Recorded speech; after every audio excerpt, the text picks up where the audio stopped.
Días. Vamos a empezar hoy con el estándar 75, explica la política económica del franquismo y sus diferentes etapas en la evolución económica del país. Bien, cuando acaba la guerra civil, la situación económica de España es desesperada.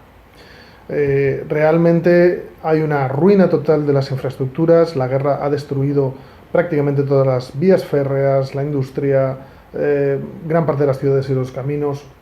Además, el país, a partir de 1945, se enfrenta a el bloqueo total por parte de los países aliados que no quieren comerciar con el antiguo aliado de Hitler y de Mussolini. Así que comienza los llamados años del hambre porque prácticamente cualquier producto escasea, desde los de primera necesidad a cualquier otro de consumo habitual, y el modelo que propone la Falange para salir de esta situación es el modelo de la autarquía. La autarquía era el modelo que había utilizado la Italia de Mussolini en los años previos a la guerra, que consistía en abastecerse de todos los recursos a través de los propios elementos que tenía el país para producir. El problema es que no dio resultado en la Italia fascista y no va a dar resultado en la España falangista.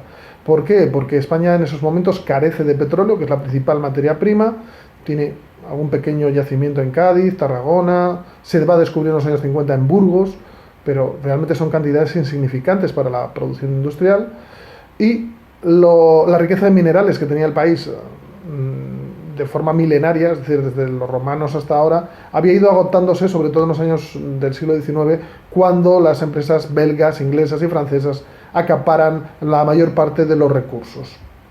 Así que este modelo de autarquía nació predestinado a fracasar y evidentemente va a fracasar.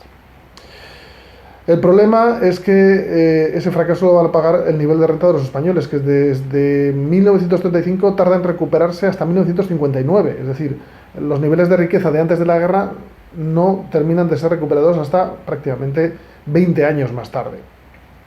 Por eso, como os decía, los años de la posguerra van a ser los años del hambre, para una generación, con las cartillas de racionamiento, con el extraperlo, que era burlar el mercado oficial y tratar de conseguir productos en el mercado negro a precios exorbitados. Y digamos que va a dar lugar a una sensación también de desmoralización de la sociedad española, porque por mucho que se esfuerce, por mucho que trabaja, las carencias siguen siendo brutales. En los años 50, la Falange trata de acallar este descontento creando la llamada obra sindical. La obra sindical era una especie de departamento que tenía la Falange, que se valía de la ayuda de varios ministerios, para crear colonias de vacaciones, piscinas, obras recreativas, cines, para intentar mejorar la vida de los obreros, a cambio de que estos estuvieran, digamos, sometidos a los dictados de la Falange. El resultado no va a ser bueno, porque la inflación, las quejas, pese a estos intentos de dar ventajas sociales a los obreros, que van a ser fulgurantes. Incluso llegará a haber huelgas en las cuencas mineras o en el metro de Madrid o en el metro de Barcelona, algo impensable en una sociedad tan restrictiva y tan represora como el franquismo. Así que la Falange va a quedar completamente desacreditada a los ojos de Franco, la autarquía va a ser abandonada a partir de 1959 y suben al poder, ocupan el poder en el Ministerio de Hacienda, los llamados desarrollistas, y comienza la segunda fase del régimen a nivel económico, el desarrollismo de 1959 a 1973. Los desarrollistas son miembros del Opus Dei, también llamados tecnócratas, que eran reclutados entre los números 1 de las promociones universitarias y que, encabezados por Laureano López Rodó, el principal dirigente tecnócrata, van a proponer una liberalización de la economía española.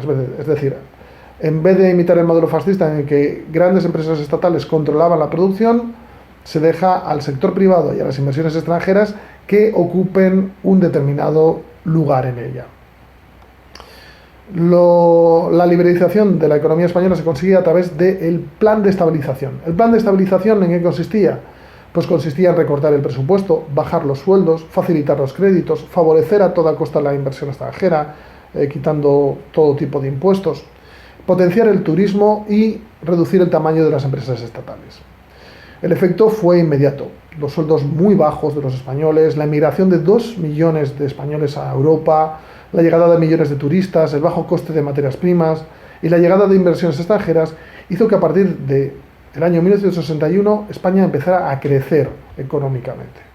Eso sí, los sueldos pues, realmente eran muy bajos y las horas de trabajo eran incontables. Los españoles tenían que tener 2 y 3 trabajos, uno por la mañana, otro por la tarde y hasta por la noche, para poder vivir con, digamos, con normalidad, no ni siquiera con lujos.